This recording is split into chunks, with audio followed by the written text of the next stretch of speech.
Bonjour à toutes et à tous, ravi de vous retrouver dans un nouveau numéro de votre émission Au fil du jour. Aujourd'hui, le monde artistique algérien est en deuil. Nous avons perdu Biouna de son vrai nom, Beya Bouzar. Nous présentons nos sincères condoléances à sa famille, à toute la famille artistique ainsi qu'au peuple algérien. Une prodige qui a marqué plusieurs générations. Elle a brillé au théâtre, à la télévision et au cinéma, imposé son style unique.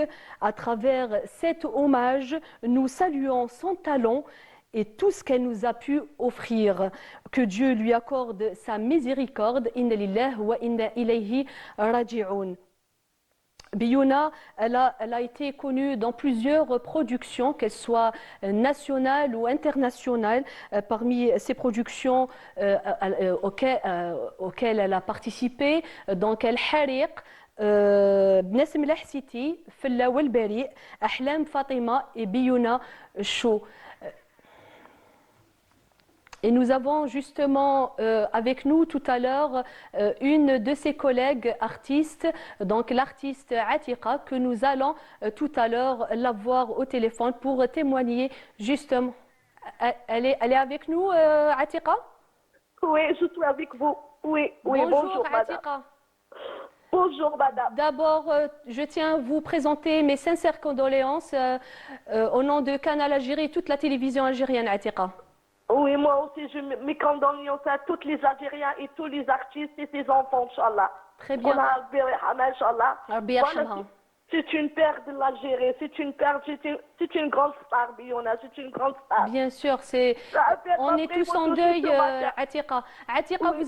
vous avez partagé des moments, beaucoup de moments de partage, de complicité avec notre grande artiste Biouna, Rabbi yarhamha. Oui, ça fait 40 ans. Dès que je connais Biouna, j'avais 18 ans et 17 ans.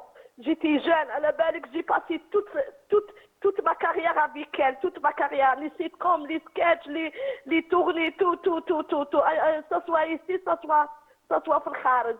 Oui. Je suis vraiment touchée aujourd'hui. Vous êtes émue, on l'est tous. C'est ma mère qui j'ai perdu aujourd'hui. Wallah, crois-moi, madame.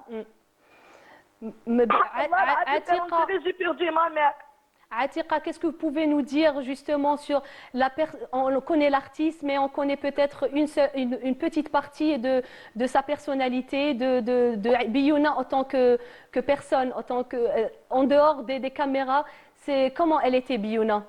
Tu sais, sa personnalité, elle était très humaine, elle était très gentille. D'ailleurs, toujours dans les sitcoms, تقول لهم فوالا تقول لهم جيبوا لي عتيقه جو افيك عتيقه دايوغ دائما تجي تقول لهم انا وعتيقه شغل لا برنتي ولا سبيكتور طه الله يرحمهم دايوغ ما تجي توجور سي تو فوا لي زيميسيون ديروا لي زيميسيون تشوفهم تقول لهم لا شفتوا الطويل سابق عرفوا القصير موراه تقول لهم انا توجور عتيقه اللي ديغيغ موا alors على بالك on était partenaires ça fait presque de 40 ans.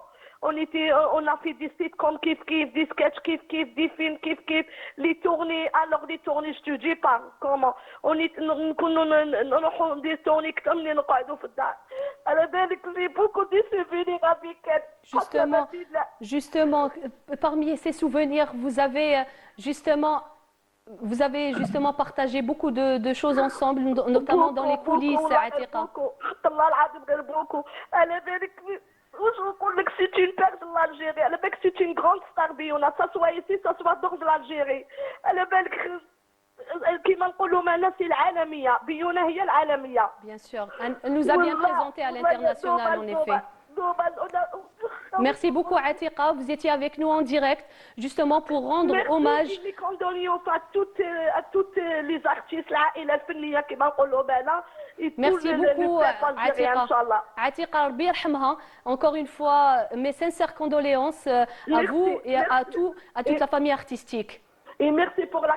On parlera cet après-midi au fil du jour justement des graines germées. De quoi s'agit-il exactement? Comment peut-on les cultiver? Et sont-ils adaptés à différents profils? À toutes ces questions et bien d'autres répondra notre invité, docteur Boubguira Ikram, médecin et chercheuse indépendante. À la deuxième partie de cette émission, nous nous intéresserons au recyclage. Vous avez certainement croisé son profil sur les réseaux sociaux. Yasmine Djemmeil est actrice, mais également adepte du recyclage, et c'est notre deuxième invité cet après-midi. Sans plus tarder, nous recevons notre premier invité, docteur Boubguira Ikram. Bonjour et bienvenue à vous. Merci pour l'invitation. C'est avec plaisir. Donc voilà. On parle aujourd'hui de grains germés. Est-ce que vous pouvez nous définir ces grains germés? Moi personnellement, je ne les connaissais pas. Oui, en fait, les grains germés, c'est des compléments alimentaires naturels. C'est des bombes nutritionnelles qu'on peut faire chez soi, à la maison. À la base, ce sont des graines sèches, endormies. On va les éveiller en leur assurant un apport équilibré en air, en humidité, en chaleur et en lumière pour obtenir des graines germées. Voilà, c'est de l'alimentation vivante. Pourquoi sont-ils considérés comme des super aliments, docteur? Oui, parce que en fait, la graine, elle se prépare pour nous donner la plante adulte ou bien le légume adulte. Donc, dans cette étape, elle va multiplier On est en train justement de les voir, docteur. Voilà. Oui. Donc, elle va multiplier son potentiel nutritif en vitamines, en minéraux, en antioxydants. D'accord. Voilà. Et nous, on va profiter de ce miracle de la nature. D'accord. Comment démarre-t-on une graine germée plantation? Oui, à la maison. Exactement. Oui, comment peut-on les cultiver chez soi? Oui, c'est simple, c'est juste, il faut faire tremper les graines pendant 6 à 8 heures, ça dépend de la variété.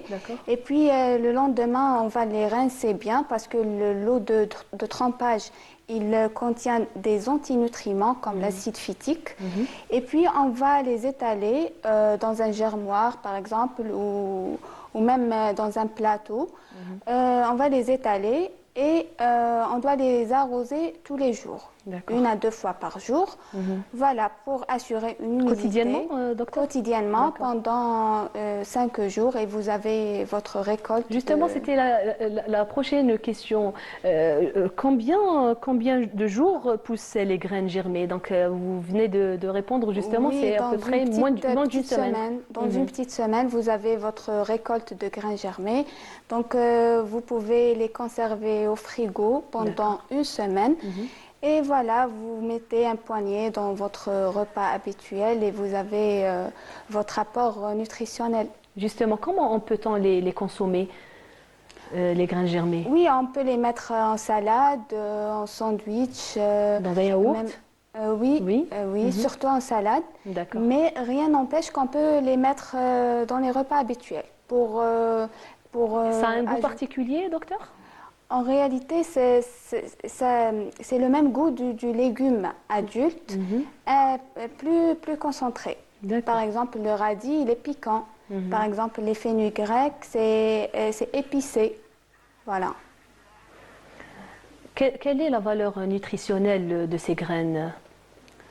Oui, on a dit déjà qu'il y a une multiplication des nutriments, des vitamines. Bon, c'est un complexe de vitamine B, complexe vitamine B, vitamine A, C, et également des minéraux qui sont assimilables, c'est-à-dire biodisponibles. La biodisponibilité, elle est élevée parce que notre corps, il connaît ce qui est naturel.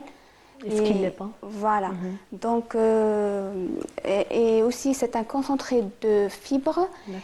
Et elle est riche en antioxydants, qui est considéré comme un anti-âge et qui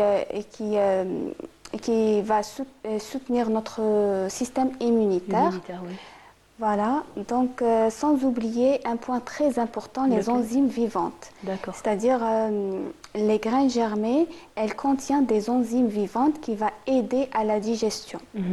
Voilà. Très bien, donc on revient un peu, justement, vous l'avez très bien précisé, qu'on peut cultiver ces graines chez soi. Est-ce que ça nécessite un matériel particulier? Pas vraiment. Personnellement, j'ai commencé la germination avec des méthodes traditionnelles. Un bocal en verre et on met un compresse ou pour voilà. Mais il y a d'autres alternatives comme ce germoir en terre cuite qui aide vraiment à la germination. Il est très très pratique, écologique et artisanal. Voilà, il est là. Je sais pas si. Oui, nous sommes en train de... D'accord, ok. On va demander au caméraman de un peu de montrer ces graines. Très bien. Justement, quelles sont les variétés les plus intéressantes à cultiver, docteur Boubguera? Bon, il y a une longue liste de graines. On a les céréales et les pseudo-céréales comme le blé, l'avoine, le maïs. Il y a également les légumineuses comme les lentilles, le fenugrec. Il y a également les graines de légumes comme le radis, le chou, etc.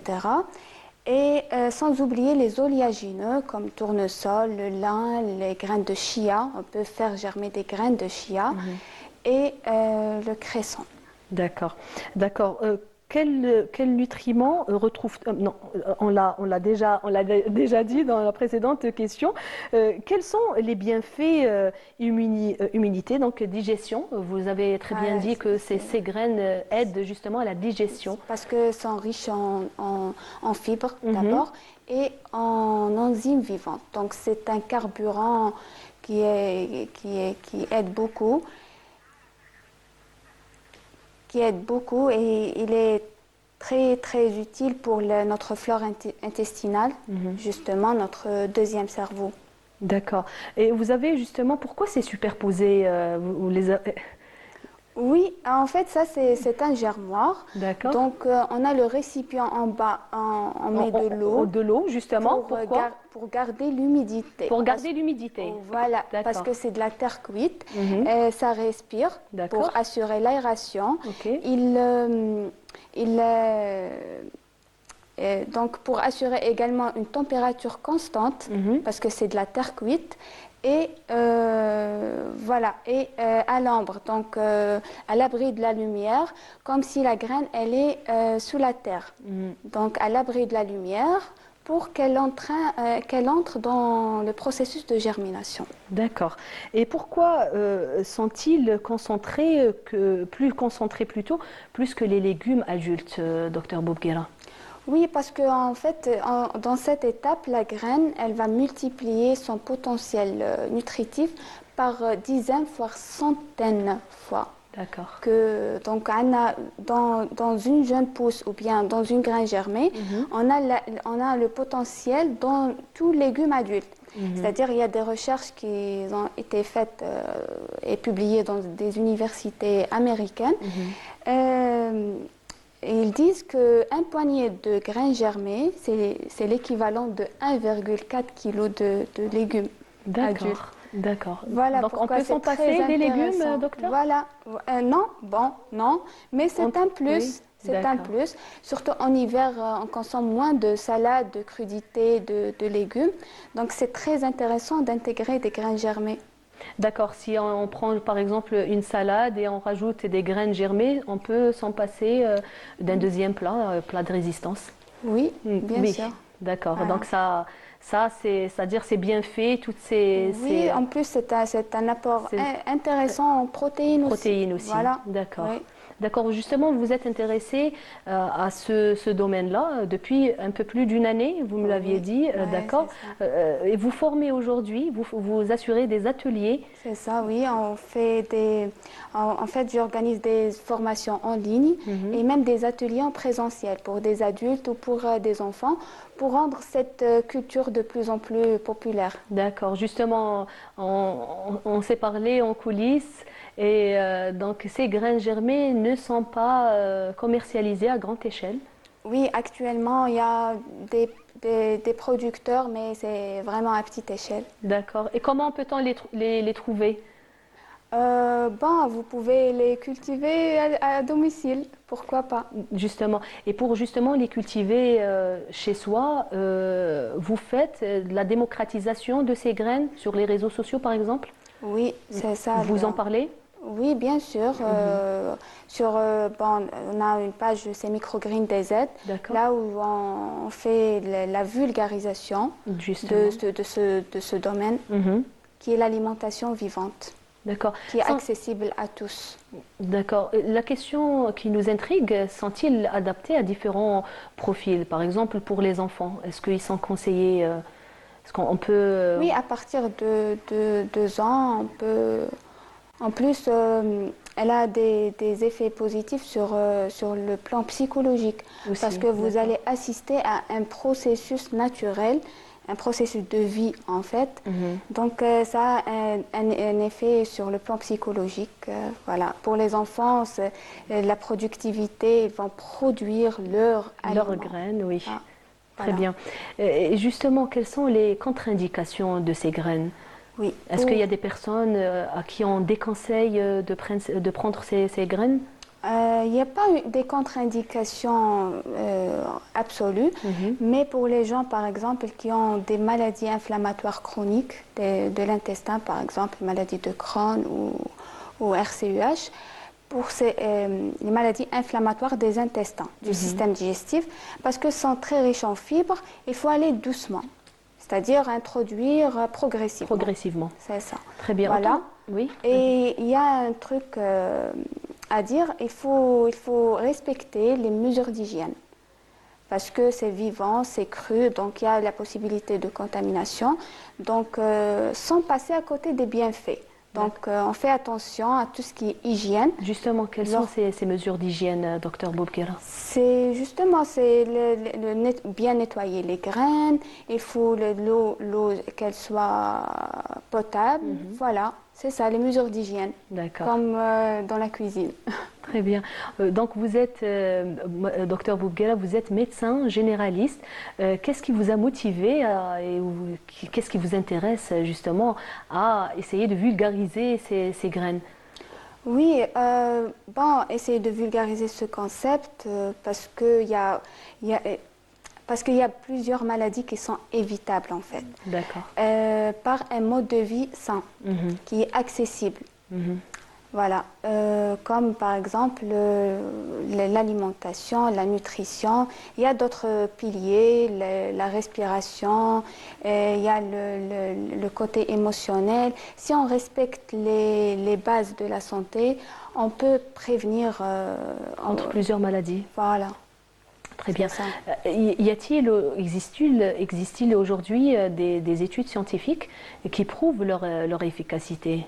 Oui, et bien sûr, il y a plusieurs études publiées Mhm. par des universités américaines.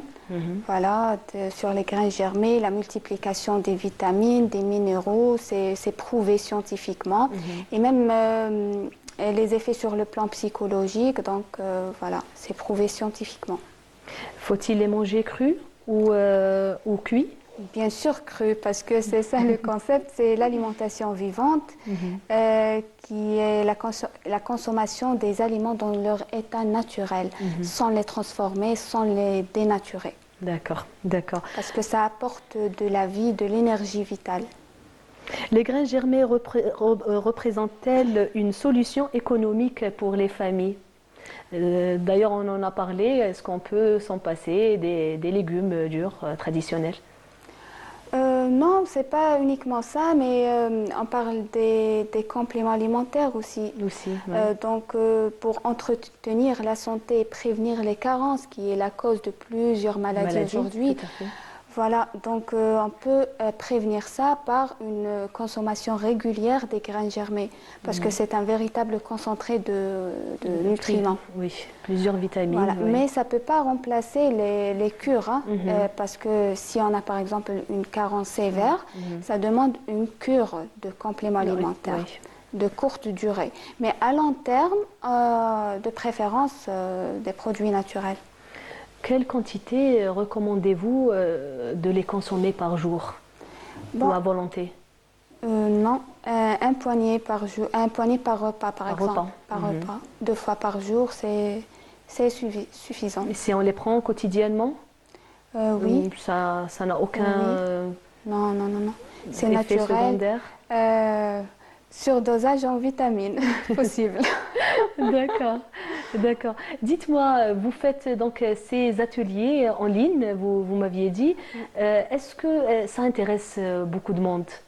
Oui, il y a beaucoup de gens qui s'intéressent. D'accord. D'ailleurs, actuellement, j'ai un groupe WhatsApp, plus de 100 personnes Quand même. qui font la germination. D'accord. J'ai fait la formation pour eux, ils sont intéressés. En fait, Houma, c'est une richesse pour ce concept. Moi, je transmets un message et voilà. Et j'imagine que vous recevez beaucoup de messages de personnes qui sont des personnes curieuses d'en savoir davantage sur ces graines. Oui, bien sûr, sur la méthode et je suis là pour les accompagner avec plaisir. Très bien. Donc les formations donc, se font uniquement sur Alger. Vous l'avez donc dit. Seulement dans la capitale actuellement. Et vous comptez les faire oui. Il y a de la demande déjà à dans d'autres villes? Oui. D'accord. Est-ce qu'il y a des formations qui sont programmées à court terme, hors Alger?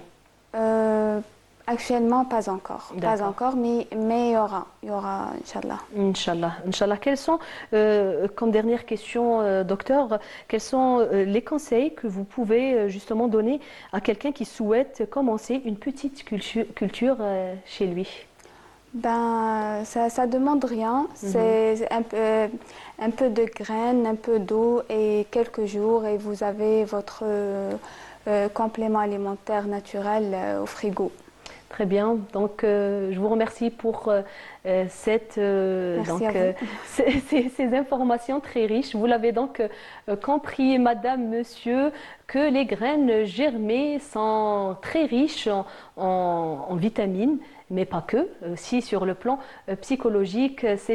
Donc nous avons reçu avec nous cet après-midi docteur Boubguera. Je rappelle, vous êtes médecin généraliste et chercheuse indépendante. Merci d'être parmi nous cet après-midi. Merci à vous.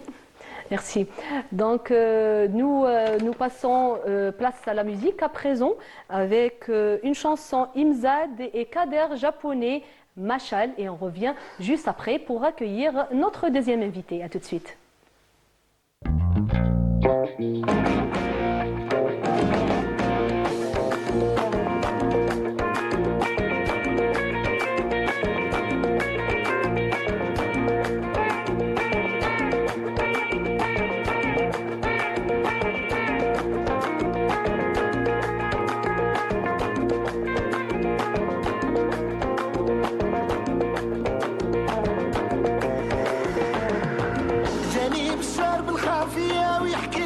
صار وقال لي اسمع لي وهاك دي الخبر جاني بشار بالخافية ويحكي لي ما صار وقال لي اسمع لي وهاك دي الخبر في هكار نتلاقى وعلى الضاسي اللي غنى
قاوة وعلى راسي لي غناوة بس قوة الوايدة كنا نغرس ولا تيجي مرس وسايوب النسان فكنا نهركوك انت انا غران وقد نسين الزهر نروح شو الناس غلان وقد نسين الزهر نروح شو الناس غلان.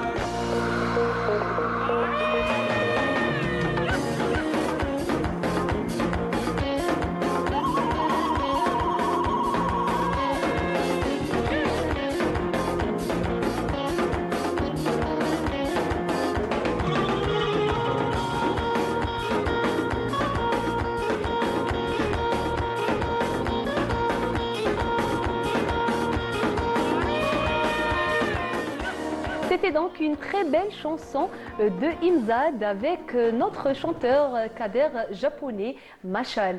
Et justement, comme annoncé au début de cette émission, on s'intéresse au recyclage cet après-midi avec notre invitée Yasmine Djemmei. Elle est artiste plutôt. Aussi. Et aussi actrice, comédienne. justement, vous êtes comédienne.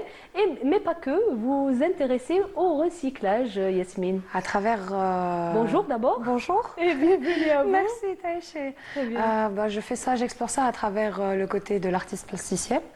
Et j'ai eu la chance d'habiter, enfin j'ai la chance d'habiter sur Alger Centre. Très bien. Et donc je fais le tour le soir quand je fais mes marches. Je trouve beaucoup d'objets encombrants que j'aime reprendre, que j'aime leur donner une nouvelle vie. Justement. Et à Alger Centre, ce qui est bien, c'est qu'on peut trouver des objets. On trouve de tout, en de fait. tout, absolument de tout. Et c'est des objets qui parfois sont assez insolites. Et parfois, c'est des objets de l'ordinaire qui peuvent finir en lustre, qui peuvent finir en table, qui peuvent finir en... Justement, parlez-nous des objets, Yasmine, que vous avez essayé, que vous avez récupérés et vous avez donné une nouvelle vie à ces objets. Alors, au tout départ, ça a commencé avec les pneus. D'accord. Voilà. Donc, Les pneus ont servi à beaucoup de choses. Moi, j'ai vu des pneus sous forme de table, de pouf. Tout à fait, tout à fait. Et ça avait commencé par là. Et puis, au fur et à mesure, j'ai commencé à trouver des anciennes bouteilles de gazouze que j'ai commencé à transformer en lampes. En verre? Oui. D'accord. Donc j'ai commencé à les transformer en lampes et puis au fur et à mesure c'était devenu des miroirs, c'était devenu des... En fait c'est les objets qui décident. Donc au fur et à mesure ça peut être une gsa'a cassée qui finit par être un lustre, ça peut être toujours dans la gsa'a cassée qui peut être un qasdir qui finit par devenir un lavabo. En fait à chaque fois ça peut prendre n'importe quelle forme, il n'y a pas de précision. C'est l'objet qui m'inspire au final. Très bien. Qu'est-ce qui vous a inspiré à faire du recyclage, Yasmine? Alors, ce qui m'a inspirée, déjà, j'aime ce pays. Je suis fille de Moudjahid Allah yarhamou. Et il m'a inculqué cet amour du pays. Et pour moi, notre maison, elle doit être propre, forcément. Donc, le fait d'en voir un peu partout, comme ça, des encombrants qui sont jetés et parfois qui sont là pendant des années, ça touche. Ça nous touche, je pense, tous. Et c'est à ce moment-là où j'ai commencé à me dire, mais qu'est-ce qu'on peut faire avec ça, en dehors du recyclage qui est déjà fait par l'État. Et je me suis dit, mais forcément, il doit y avoir quelque chose. Et puis, depuis toute petite, j'ai été éduquée aussi à l'ancienne, c'est on ne jette pas, on redonne vie. C'est vrai. Donc, un objet, on peut toujours lui rajouter encore une durée de vie au maximum. Et puis, de là, j'ai commencé à... Ce que j'appelle mon art, c'est le tchpok. Tchpok, c'est comme on entend, c'est une onomatopée où c'est deux objets qui fusionnent et qui font justement ce son-là. Et depuis, j'ai commencé à assembler des choses. Au fur et à mesure, ça a commencé à donner des créations. Là où j'ai commencé vraiment à m'y intéresser au plus près. Depuis quand vous vous êtes lancée au recyclage? recyclage? Ça fait depuis toute jeune. J'aime récupérer des objets et faire quelque chose avec. Très jeune, Yasmine? Depuis très très jeune. Très jeune. Oui. D'accord. Et puis au bout d'un moment, je suis mariée et tout. Vous connaissez, maman de 3 filles, donc maman à plein temps. Et puis avec le temps, les enfants grandissent. Bien sûr. Et la passion, elle revient, elle toque à la porte. Donc là, j'ai recommencé à m'y mettre. J'ai un ami qui m'a dit pourquoi tu n'exposes pas. Et pour le 5 juillet il y a 3 ans de cela, j'ai eu l'inspiration de l'âne. L'âne qui est un animal emblématique, qui a beaucoup aidé, par les récits aussi de mon père, qui me racontait qu'à l'époque, c'était les villageois, même Kelmekanouch et Kafrou. Ils ne faisaient pas le combat direct au front, mais ils aidaient par rapport aux moujahidines, qu'ils envoyaient les denrées, ils envoyaient les médicaments. Un de ses frères d'armes aussi a failli perdre sa jambe s'il n'y avait pas justement ces villageois qui acheminaient par l'âne vers le maquis. Donc c'est resté, ce genre de récit est resté au fond de moi et j'ai voulu lui rendre hommage durant cette exposition. Et je ne savais pas comment le faire. Et puis au fur et à mesure, je commençais à marcher. Je trouvais des cintres, je trouvais une cage d'oiseaux, j'ai trouvé une table, je trouvais des pieds à l'ancienne. Vous savez, même les petits ramequins comme ça qu'on posait à l'ancienne sous les meubles pour protéger les pieds de meubles. Et c'est comme ça que j'ai commencé à assembler. Et là, mon âne avait pris forme. Très bien. Donc, on est en train de voir justement une image, Yasmine. C'est un objet que vous avez récupéré qui est fini en... C'est Ahmarichou. C'est exactement l'âne auquel on avait parlé. Comme vous avez exposé. Exact. Et comme vous pouvez voir, les oreilles, c'est un cintre. En fait, j'essaie de ne pas trop modifier la structure. J'essaie de laisser tel quel et faire simplement des assemblages afin de donner justement une structure finale. Et à ma grande surprise, le public avait beaucoup aimé. Que ça soit par rapport à l'hommage ou que ça soit parce que tout le monde regardait, petits et grands, regardez, mais ça c'est quoi? Ça c'est une ceinture. Ah, mais ça c'est un tapis à l'ancienne. Ah, mais ça c'est une cage d'oiseau. Donc justement pour l'image qu'on vient de voir, est-ce qu'il y a un message derrière? Tout à fait, tout à fait. Déjà, on est en train de voir là un pneu qui a fini en table. Qui a fini basse. en table, tout à fait. Tout à fait. D'accord. Donc mon message à travers ça, c'était surtout déjà rendre hommage à cet animal qui aujourd'hui même continue à acheminer les ordures à la Casbah et dont on parle très peu. Et aussi rendre hommage au peuple algérien, même s'il n'a pas pris les armes. Il a quand même combattu à sa manière. Contribué à sa manière. Tout à fait. Et pour moi, le recyclage, c'est important parce qu'on consomme beaucoup, on produit beaucoup. Bien sûr, il a ce côté écologique. Tout à fait. Et puis, il faut savoir que je suis aussi une aventurière. J'aime la randonnée, j'aime les bivouacs. Et ça me fait mal au cœur de trouver des objets qui n'ont rien à voir avec la nature, que ce soit dans les oueds, que ce soit dans les montagnes. Et c'est de là où cette envie de faire quelque chose, donc même quand je fais mes sorties en randonnée ou bivouac, je prends toujours un objet avec moi et je me dis, je vais finir par faire quelque chose avec. Justement, on avait parlé au téléphone, donc vous m'avez raconté une petite histoire d'un cintre que vous avez trouvé par terre, dehors, et il a fini en... Alors le cintre en lui-même, il a fini par devenir une lampe. D'accord. La lampe était... En fait, je ne m'attendais pas à ce moment-là. C'est quand je l'ai pris, je me suis dit, bon, ça va être quelque chose, certainement. Parce que comme je vous ai dit, l'objet en lui-même m'inspire. Donc je l'ai ramené à la maison, il est resté. Et pendant quelques mois, je ne savais pas encore quoi faire avec. Et finalement, il a fini en luminaire, et en luminaire avec... un luminaire organique, où j'ai fait tourner l'ouaille autour. Donc c'est une lampe avec de véritables plantes. Ça doit être joli, ça doit être beau. D'accord. Justement, ces objets, s'ils sont jetés, justement, c'est des objets encombrants.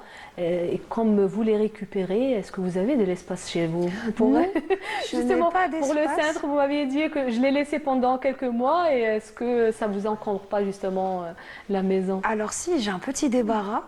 Et où je rentre, je dois tout sortir pour rentrer, et au fur et à mesure, mais en fait ça vient en déclic. C'est une inspiration qui vient sur le moment. Ah tiens, j'avais ramassé tel truc. Je me mets à chercher. C'est assez compliqué, mais on peut trouver de tout. On peut trouver des anciens bidons d'essence, comme on peut trouver des madries de chantier, comme on peut trouver des anciens cadres de miroirs, des têtes de lit qui, justement, l'ornement à l'ancienne, que je trouve extraordinaire. On faisait l'ornement al-baraj. Je ne sais pas si vous reconnaissez. Je vois. Et on faisait la même chose sur les lits. Et je trouve ça extraordinaire. Donc ça a fini aussi en miroir. Un grand miroir de couloir où j'ai rajouté des bois, j'ai rajouté d'autres objets. Et il y a beaucoup de preneurs, justement. Ce qui est cool, c'est qu'il y a énormément de gens qui s'intéressent à l'art. Et encore, quand on leur dit c'est du recyclage, ils sont étonnés, ils disent non, je prends, j'achète. Et ils sont tout contents de l'avoir parce qu'il y a ce quelque chose comme contribuer à aider ce pays à être dans cette propreté et en même temps contribuer à la planète aussi. Parce qu'à un certain moment, c'est ce qu'on va laisser à nos enfants. Bien sûr.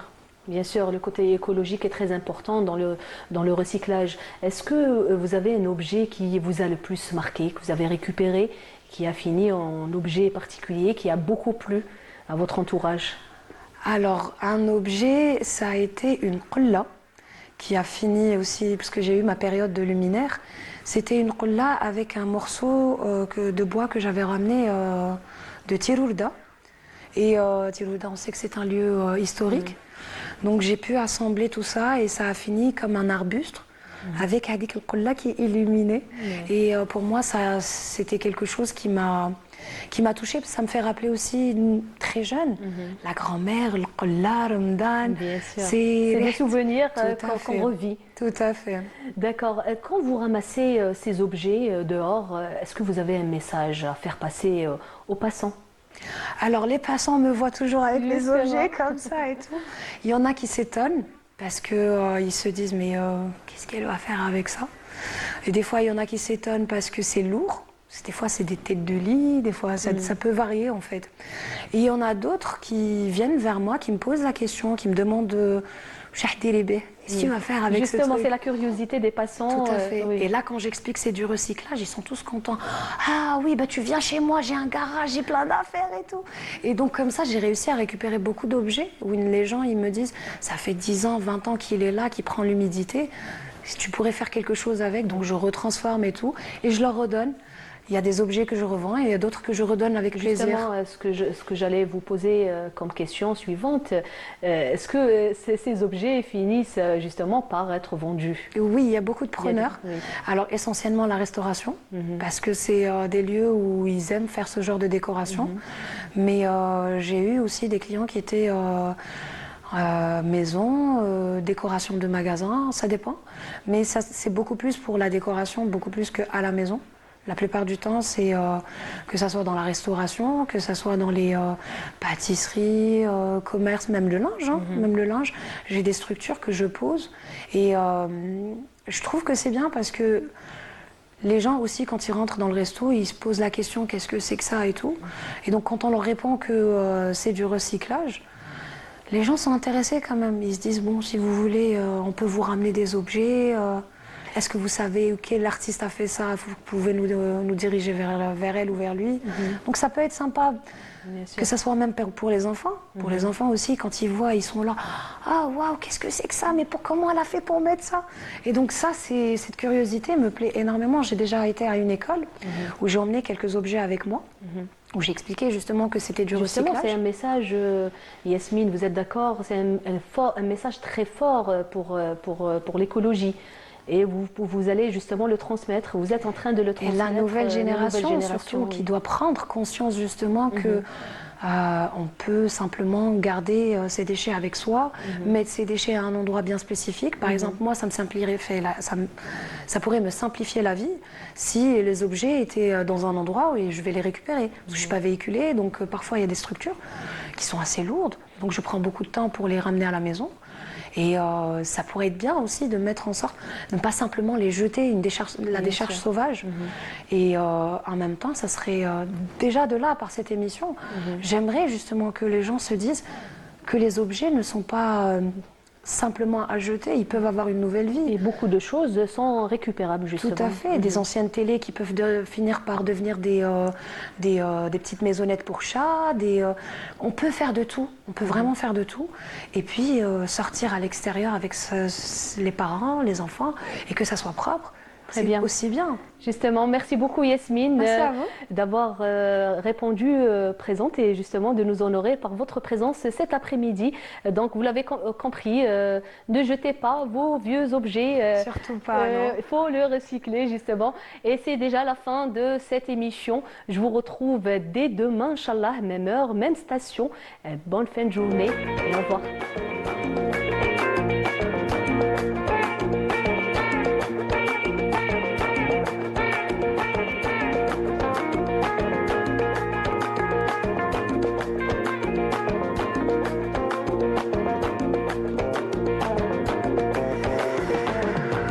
جاني بشار الخافية ويحكي لي